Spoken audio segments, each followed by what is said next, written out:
In these times when truth is under assault and our God-given rights are under attack from the radical left, I believe it's important to focus on truth and events that will determine how we are going to live and what kind of world we will be leaving to our children. It has become apparent that many on the left are doing all they can to bring on the decline of Western society and along with it, Judeo-Christian values. I believe that this is the battle which everyone who loves truth should not only be aware of but should be confronting. I hope to provide a conservative viewpoint on many of today's most concerning and important issues. With that, let's jump into today's story. Over the last couple of days, the internet was ablaze with a shocking video showing an armed gang of illegal aliens from Venezuela taking over an apartment complex in Aurora, Colorado.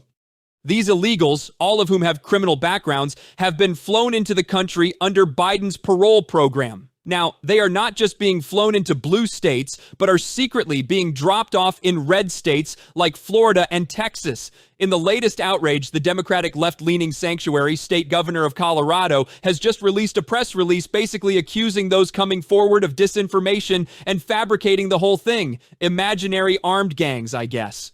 Let's jump into the video.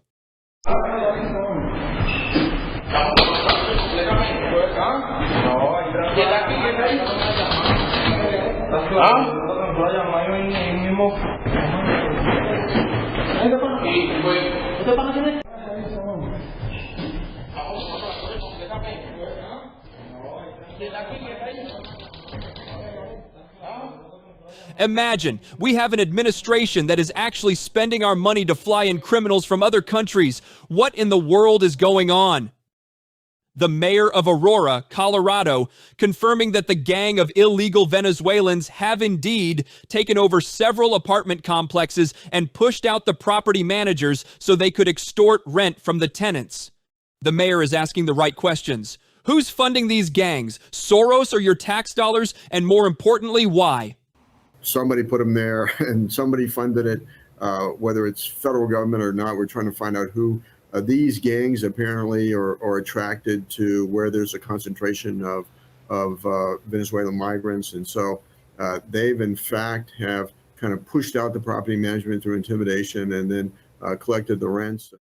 Extorting rent from other homeowners, good Lord, unbelievable. I'm sure we'll learn soon that this isn't the only criminal activity they're involved in. If things aren't bad enough with this story, we now actually have the governor, yes, a sanctuary state Democrat that is lying to his constituents. Colorado Governor Polis dismissed anger over Venezuelan gang Tren de Aragua taking over apartment buildings in the Denver suburb of Aurora, calling it imagination and a misinformation campaign, despite video footage, police reports, and the city's mayor confirming it's happening. Gangs with rifles imaginary. Have I got that right?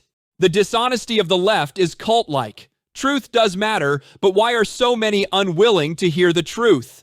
Conversely, when presented with the facts and inescapable truth, many on the left grow angry. There seems to be a desire to support a mindset which defies rational thinking and the facts. Perhaps this is why the left hates free speech and are eager to demonize it as destructive or hateful. It's not uncommon for today's leftist Democratic leaders to deny the truth as it demonstrates in all too realistic terms the results of their policies. Here we have a Democratic governor actually writing this off as imaginary. Don't believe your eyes, the reports, or the video, but instead simply listen to me. You must be kidding. Do they think we are idiots? The level of propaganda and distortion is profound. Unfortunately, for Democratic voters who elected this kind of leader, they themselves will be suffering the consequences. They frequently lie to their supporters, telling them that inflation is transitory. Then, in an outright act of what can only be called pure disdain, passing a $2 trillion spending spree, which they outrageously call the Inflation Reduction Act. Inflation Reduction Act, are you kidding me? Anyone with even a basic understanding of economics laughed at the absurdity of the claim. A $1.75 trillion spending bill that is almost entirely devoted to Ukraine. They knew it would result in inflation, but they rolled out their talking heads and those in the compromised media to tell the uninformed that it would bring inflation down. But the question is, why would anyone still vote Democrat? You know when someone is being untruthful, but instead of questioning the party line, they just ignore the facts and believe the lie. I love it when the left and Democrats claim that Trump is a threat to democracy when it's clear that Democrats are. You shall know them by their deeds. They are the ones who worked with big tech, Twitter, Facebook, Google, and YouTube to censor Americans, and they are the ones who openly brag about defying the U.S. Supreme Court's rulings that paying off student debt is unconstitutional, yet they continue. So who is the threat to democracy?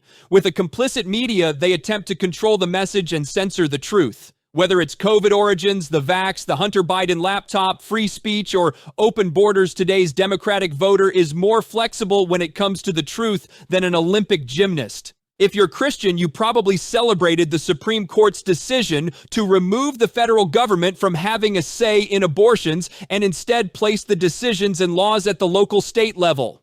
But the left's talking point is that Trump is going to outlaw abortions, which is clearly false. He did what he promised, and that was to give the states individually the ability to decide abortion legislation.